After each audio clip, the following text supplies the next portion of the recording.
से दर्शकों को बता देते हैं, समझा देते हैं। फरवरी में शहबाज सरकार ने ऑर्डिनेंस पास किया है, CCRA। ऑर्डिनेंस पास होने के बाद ही CCRA बनाया गया है। CCRA यानी कि cannabis control and regulatory authority, ताकि किसी तरीके से कोई बाधा ना आए। CCRA के पास कैनबिस की खेती करने का अधिकार है। CCRA कैनबिस की खेती और रिफाइनिंग कर सकता है। CCRA मैन्युफैक्चरिंग का काम भी करता है और उसकी बिक्री भी कर सकता है, यानी कि यहाँ मैन्युफैक्चरिंग भी होगी और यहीं से बिक्री भी होगी। CCRA कमेटी में तकरीबन 13 सदस्य होंगे। CCRA में कई पाकिस्तानी सरकारी विभाग भी होंगे जिनका इन्वॉल्वमेंट रहेगा। खुफिया एजेंसियों और निजी क्षेत्र के लोग भी इसमें शामिल रहने वाले हैं। ये पूरी जो तैयारी की गई है वो इसीलिए की गई है, जैसे कि अभी यूके देवनाथ सर ने कहा कि पाकिस्तान सरकार विफल साबित हो रही है लोगों से टैक्स वसूलने में। अब टैक्स भी कोई कभी तभी देगा जब उसकी जेब में पैसा होगा। लोगों की जेब में पैसे नहीं है। जो अमीर लोग हैं वो तो अमीर हैं ही, लेकिन जो आम लोग हैं वो इन सभी कंडीशन से बहुत ज़्यादा प्रभावित हो रहे हैं और इस प्रभाव के चलते ही भुखमरी की नौबत आ गई है, कंगाली की नौबत आ गई है पाकिस्तान के आगे, और इसीलिए गांजे का सहारा लिया जा रहा है। इन सब के साथ ही POK से भी खबर है। POK में कश्मीरियों का विद्रोह जो है वो रंग ले आया है। सड़कों पर आ गए POK में एक साथ हजारों प्रदर्शनकारी, और इसी विद्रोह पर उतरी जनता से घबरा गई है पाकिस्तान सरकार। पाकिस्तान घबराया, इसीलिए फिर लौटकर बुद्धूगढ़ को आया। घबराए शहबाज ने खजाना खोलने का ऐलान कर दिया है और शहबाज ने 23 अरब रुपए की मदद का ऐलान POK के लिए किया है। POK में लगातार 5वें दिन भी जब हड़ताल की स्थिति देखी गई, धारा 144 भी पूरी तरह से फेल हो गई। POK में हालात अभी भी हालांकि तनावपूर्ण है, लेकिन इन सब में राहत की कोशिश की गई है पाकिस्तान सरकार की तरफ से। बाजार, व्यापार, शैक्षणिक संस्थान अभी भी बंद है क्योंकि प्रदर्शनकारी अभी भी मांगों पर अड़े। 4 दिन में 3 मौतें हो गई हैं इन्हीं प्रदर्शनों के चलते। 100 से ज्यादा लोग जो हैं वो जख्मी हो गए हैं। POK के लोगों के सामने शहबाज ने अब इस तरह से घुटने टेक दिए हैं, लोगों की मांग मानते हुए 23 अरब रुपए की मदद करने का ऐलान किया है। पाकिस्तान की हरकतों के चलते पूरा जम्मू कश्मीर हमेशा अशांत रहा। वो भारत के जम्मू कश्मीर में आतंकवाद फैलाता ही रहा, लेकिन POK का भी विकास नहीं कर सका। पाकिस्तान की कंगाली और बदहाली के चलते वहां लोग खासे परेशान हैं। POK में लोगों का प्रदर्शन गेहूं और बिजली की कीमतों के खिलाफ था। शुरुआत में प्रदर्शन शांतिपूर्ण था, जो बाद में हिंसक हो गया। इतना ही नहीं, पाकिस्तान से लेकर रहेंगे आजादी, ये नारे खूब गूंजे। अब पाकिस्तान सभी मांग मानने को तैयार हो गया है, इसीलिए 23 अरब दिए जाएंगे POK में। रिपोर्ट देखिए।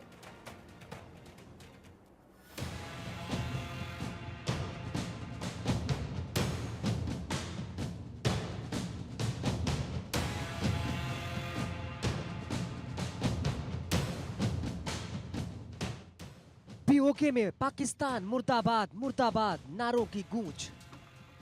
POK की पुकार, बचा लो मोदी सरकार। POK में बगावत, शहबाज मुनीर के लिए आफत। POK की बुलंद आवाज, डर गए शहबाज नवाज। पाकिस्तान के कब्जे वाले कश्मीर यानी POK में आजादी के नारे लगने के बाद शहबाज शरीफ सरकार और पाकिस्तान सेना दोनों सख्ते में हैं।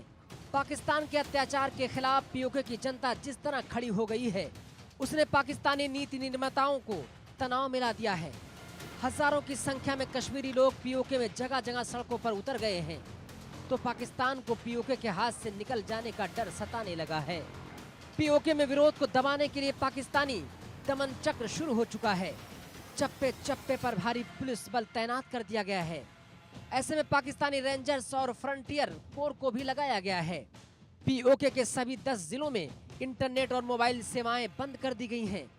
इस बीच POK में भड़की हिंसा पर पाकिस्तान के प्रधानमंत्री शहबाज शरीफ ने POK के हालात पर चिंता जाहिर करते हुए लिखा, दुर्भाग्य से अराजकता और असहमति के हालातों में हमेशा कुछ लोग ऐसे होते हैं जो राजनीतिक फायदा उठाने के लिए दौड़ पड़ते हैं। बहस, चर्चा और शांतिपूर्ण विरोध प्रदर्शन लोकतंत्र की खूबसूरती है, लेकिन कानून को अपने हाथ में लेने और सरकारी संपत्तियों को नुकसान पहुंचाने को बिल्कुल भी बर्दाश्त नहीं किया जाएगा। भारत के साथ विलय की मांग तेजी से बढ़ रही है।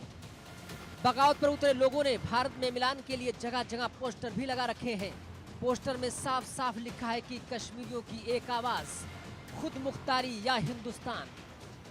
मतलब ये कि आजादी दो या हिंदुस्तान जाने दो।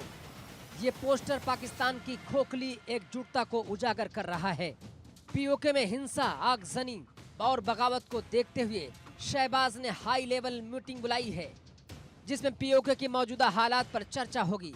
इस बीच राष्ट्रपति आसिफ अली जरदारी ने भी सभी हितधारकों से संयम बरतने और बातचीत से मुद्दे को सुलझाने की अपील की है। पीओके में बढ़ी कीमतों और भारी भरकम नए टैक्स के खिलाफ शुरू हुआ विरोध प्रदर्शन हिंसक हो गया। जम्मू कश्मीर संयुक्त अवामी एक्शन कमेटी के आह्वान पर हजारों लोग विरोध प्रदर्शन में शामिल हुए, लेकिन पाकिस्तानी सुरक्षा बलों के इसे रोकने पर लोग भड़क उठे। इस दौरान कई जगहों पर प्रदर्शनकारियों और पाकिस्तानी सुरक्षा बलों के बीच झड़प भी हुई। इसमें पाकिस्तान के एक एएसआई की मौत भी हो गई, जबकि कई प्रदर्शनकारी और पुलिसकर्मी घायल भी हुए हैं। पीओके के लोग सस्ती बिजली और गेहूं के लिए प्रदर्शन कर रहे थे। गुरिल्ला युद्ध से डरी पाकिस्तानी सरकार सभी मांग मांगने को तैयार हो चुकी है। अब देखना है कि जनता की मांग तो मान ली है, लेकिन लागू कब करेंगे ये देखना अभी बाकी है।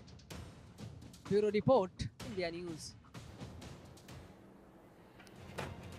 जो हालात हैं वो किसी से छिपे नहीं है। इन सबके बीच में एक और बड़ा अपडेट, पीओके में हंगामे के बीच में चीन के शरण में पहुंचा पाकिस्तान।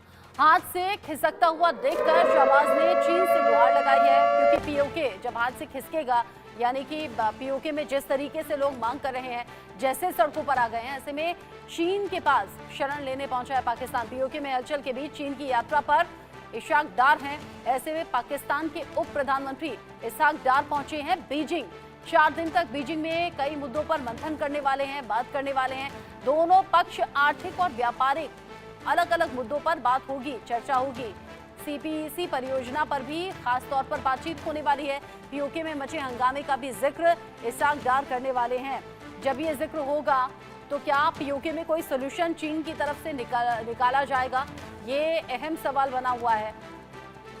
संजीव श्रीवास्तव इस खबर को लेकर हमारे साथ जुड़ गए हैं, ज्यादा बातचीत हम उनसे करेंगे, विदेश मामलों के जानकार भी हैं। संजीव जी, पाकिस्तान की हालत किसी से छिपी नहीं। पीओके में जो प्रदर्शन हुआ वो पूरी दुनिया में चर्चा का विषय बन गया। जब लोग सड़कों पर आ गए, जब हजारों प्रदर्शनकारी सड़कों पर आए, उन पर लाठियां भांजी गई, फायरिंग हुई, 3 की मौत हो गई, 100 से ज्यादा लोग जख्मी हो गए। बावजूद इसके लोग शांत नहीं है। ऐसे में क्या पाकिस्तान के पास चीन के अलावा कोई ऑप्शन नहीं बचा था? देखिए, पाकिस्तान के पास जाहिर है कि पीओके को लेकर के जो ऑप्शंस हैं वो लगातार जो है उसके कब्जे से छूटते जा रहे हैं। पीओके जो है वो मूलतः भारतीय टेरिटरी है। वो पीओके हो या गिलगित बल्तिस्तान हो, ये एक इलीगली ऑक्युपाइड टेरिटरी है। ये भारत का क्षेत्र है, वहाँ के लोग भारतीय हैं और वहाँ के जो कश्मीरी लोग हैं वो अपने जो भाई बहन जो भारत के जम्मू एंड कश्मीर राज्य में उनके साथ अपना विलय चाहते हैं, पूरे भारत के साथ अपना विलय चाहते हैं। और उनका जो भविष्य है तभी बेहतर हो सकता है, तभी सुनहरा बन सकता है जब वो अपने मूल स्थान भारत की टेरिटरी में आ जाएं। और ये उनकी जो गहरी जो इच्छा है। और जाहिर है कि यदि पाकिस्तान के जो हुक्मरानों की बात करें जिन्होंने उनके ऊपर एक इलीगल कब्जा कर रखा है, उनको जो पाकिस्तान के हुक्मरान सेकेंडरी ट्रीटमेंट देते हैं। वहाँ की लोगों को बेसिक एमिनिटीज से वंचित रखा जाता है।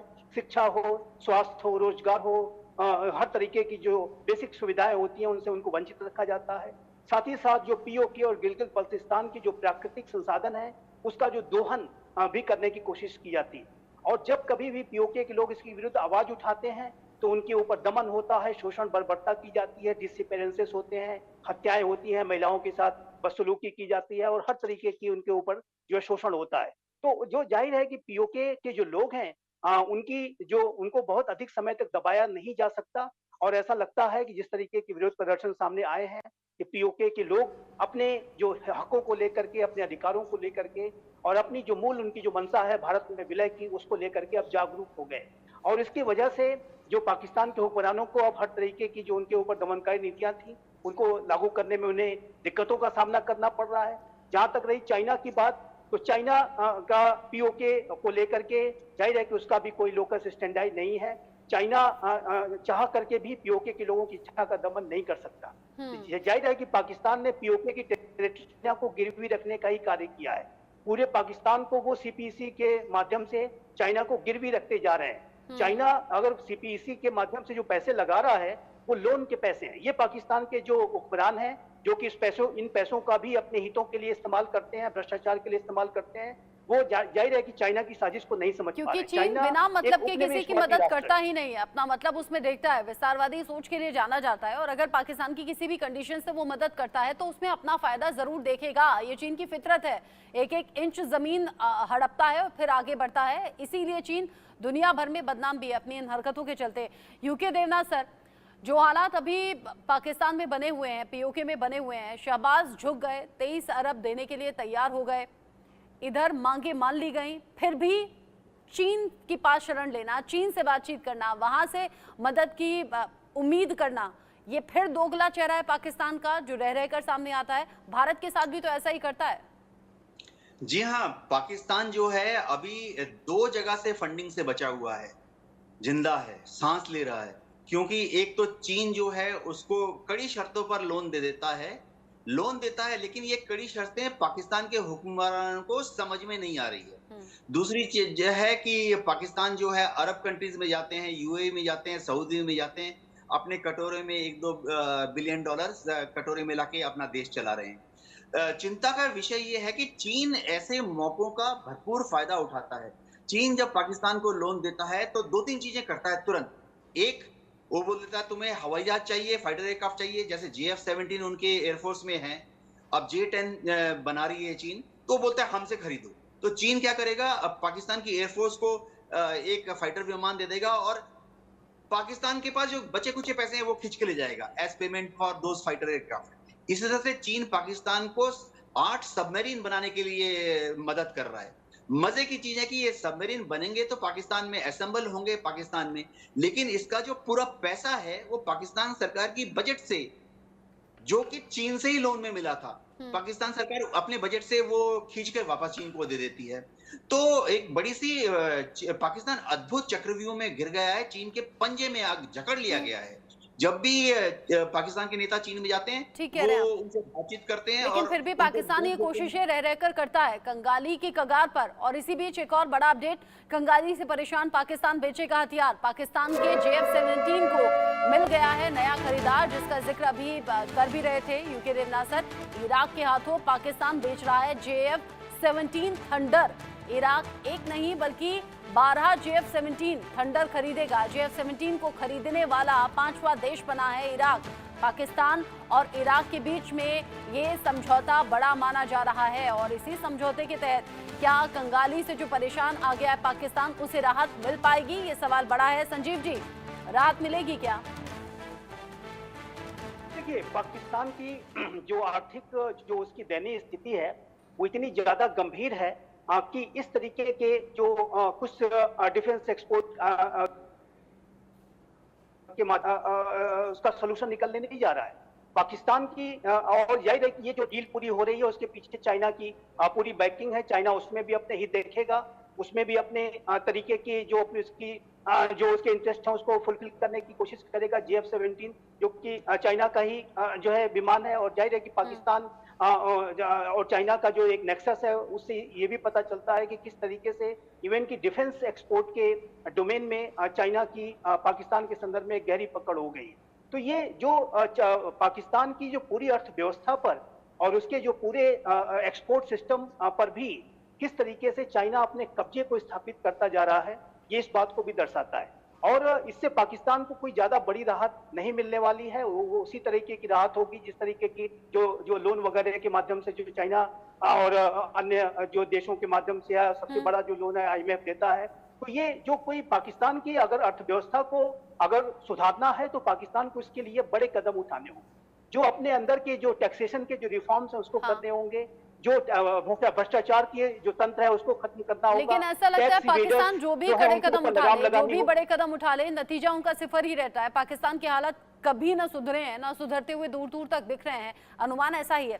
लेकिन इन सबके बीच पाकिस्तान में जो राजनीतिक उथल पुथल है वो भी लगातार चल रही है, यानी कि पाकिस्तान अलग अलग मोर्चों पर अभी मुश्किल में घिरा हुआ है। पाकिस्तान में राजनीतिक उथल पुथल जारी है, और इसको लेकर जो इमरान खान की पार्टी है उसको सुप्रीम कोर्ट से बड़ी जीत मिल गई है। शहबाज शरीफ और बिलावल भुट्टो को लगा है बड़ा झटका। आरक्षित सीटों पर चुने गए 77 सांसद निलंबित कर दिए गए हैं। पीएमएल-एन के 44, पीपीपी के 15 ऐसे जो नेता हैं जो जीते थे, उनको लेकर ये बड़ा अपडेट है और बड़ा झटका भी है। आरक्षित सीटों पर चुने गए 77 सांसद निलंबित हुए हैं। पीएमएल-एन के 44, पीपीपी के 15 और जमीयत के 13 सदस्य निलंबित हो गए हैं। इमरान की पार्टी ने सुप्रीम कोर्ट में इसे चुनौती दी थी, जहां पर बड़ी राहत इमरान खान के लिए है और साथ ही साथ ये बड़ा झटका पाकिस्तान में हुक्मरानों के लिए है। इमरान की पार्टी को सुप्रीम कोर्ट से ये बड़ी जीत मिल गई है। पाकिस्तान की सियासत से एक और बड़ा अपडेट आप जानिए। पड़ोसी देश पाकिस्तान की सियासत में बड़ा उलटफेर भी देखने को मिल रहा है। यहाँ पर कलह जो कि अलग अलग तरीके से सामने आ रही है।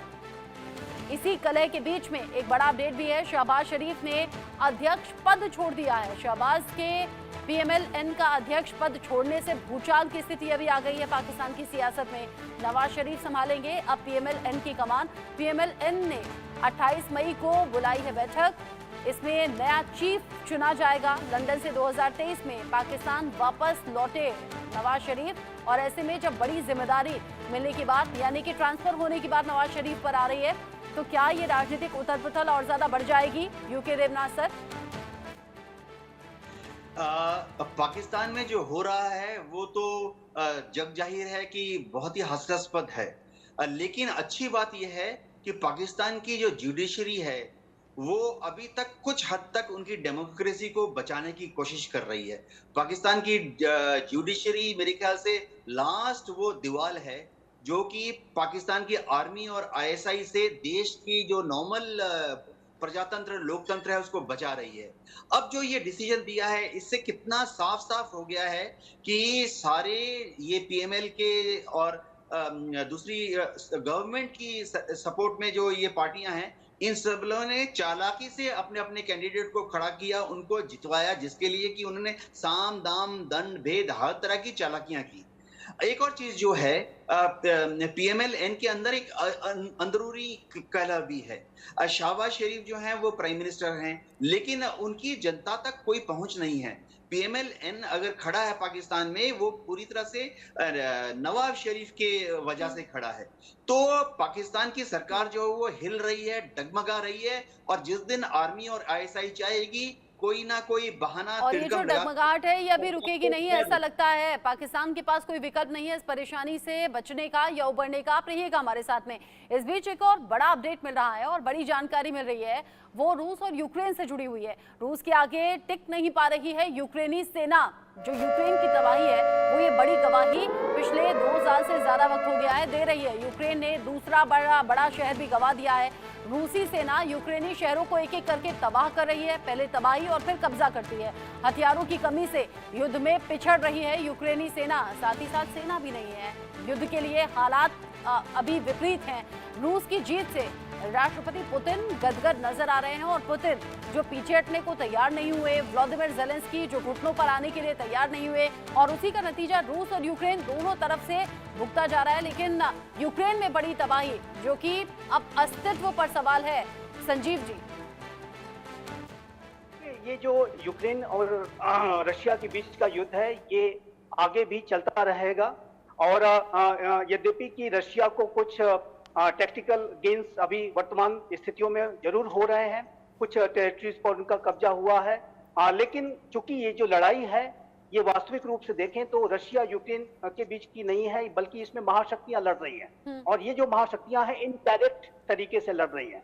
यूक्रेन के सैनिक करके जो है अमेरिका और नेटो जो है गन्स चला रहा है, और जाहिर है कि ये जो लड़ाई है ये महाशक्तियों के बीच में परोक्ष रूप से इनडायरेक्ट आपने कहा कि युद्ध चलता रहेगा। यूके देवनाथ सर, चूंकि यूक्रेन के पास तो उतनी ताकत है नहीं, ना ही उतने हथियार हैं कि वो लड़ सके, लेकिन जो महाशक्तियां हैं, जो अलग अलग देश हैं, वो मदद कर रहे हैं, इसीलिए ये युद्ध अभी भी चल रहा है। यूके देवनाथ सर हमारे साथ अभी नहीं है। संजीव जी, अगर ये युद्ध अभी नहीं रुकेगा तो चलेगा कब तक? तबाही तो चारों तरफ है। देखिए, इसकी कोई ये नहीं कल्पना की जा सकती कि ये कब तक ये चलेगा, लेकिन मेरे असेसमेंट के मुताबिक ये लंबा चलेगा, क्योंकि अभी भी कोई बातचीत की संभावना नजर नहीं आती। यद्यपि कि एक जो कॉन्फ्रेंस है स्विट्जरलैंड में यूक्रेन की तरफ से कराने की कोशिश जरूर की जा रही है, लेकिन रशिया का क्या रुख होगा ये अभी स्पष्ट नहीं है। और रशिया जिस ठीक है। तरीके की रिपोर्ट अभी आपने बताया कि रशिया लगातार वहां पर हमले कर रहा है, तो ऐसे में बातचीत की संभावना है वो हमले नहीं कर दिखाई रहा देती, है इसी और वजह से आने व्लादिमीर वाले- पुतिन जो है वो गदगद हैं, यानी इसी तरह से जीत आगे भी होगी और फिर यूक्रेन के अस्तित्व पर सवाल बड़ा खड़ा हो जाएगा। लेकिन आप कह रहे हैं युद्ध चलता रहेगा क्योंकि महाशक्तियां पीछे से पुश कर रही हैं और मदद लगातार यूक्रेन को भेज रही हैं। शुक्रिया आपका संजीव जी हमारे साथ जुड़ने के लिए, साथ ही साथ यूके देवनाथ सर भी हमारे साथ जुड़े हुए थे, आपका भी शुक्रिया इस डिस्कशन में साथ में रहने के लिए। एक छोटा